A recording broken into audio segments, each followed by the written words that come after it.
është përmirësimi i infrastrukturës, mbështetjen për bizneset e vogla dhe ato që janë pak më të mëdha, një rritje të transparencës komunale, me ditë kush çka ka bëhet, edhe ka shkon ky farë marifeti komunal. Për 4 vite, përshëndetje jeta për juve, përshëndetje për kandidatët, edhe une, si nisma socialdemokrate, i kom caktu disa pika,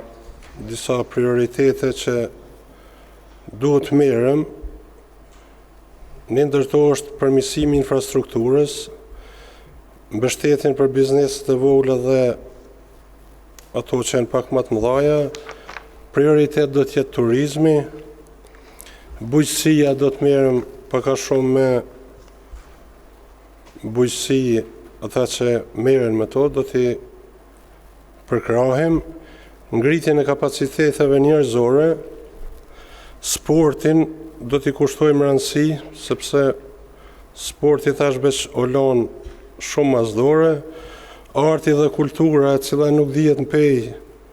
as çka ka aty art, as çka është kulturë, shëndetësia është në gjendje jo të rregullt, jo të mirë, do të merrem pak a shumë edhe me ato pengesat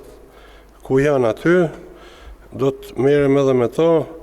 edhe një rritje të transparencës komunale, me ditë kush çka ka bëhet, edhe ka shkon ky farë marifeti komunal. Do të merrem edhe me veprimet që duhen për Rejmekembjen. Do t'i vazhdoj ato projekte që kryetari i kalon për gjyst, ja si ka boll, ato veç dihen, edhe me to do të merrem në 4 vjeçarin e ardhshëm, sidomos do ta krye projektin e Lugit Baranit, që është tash e 15 vite i pa kryer.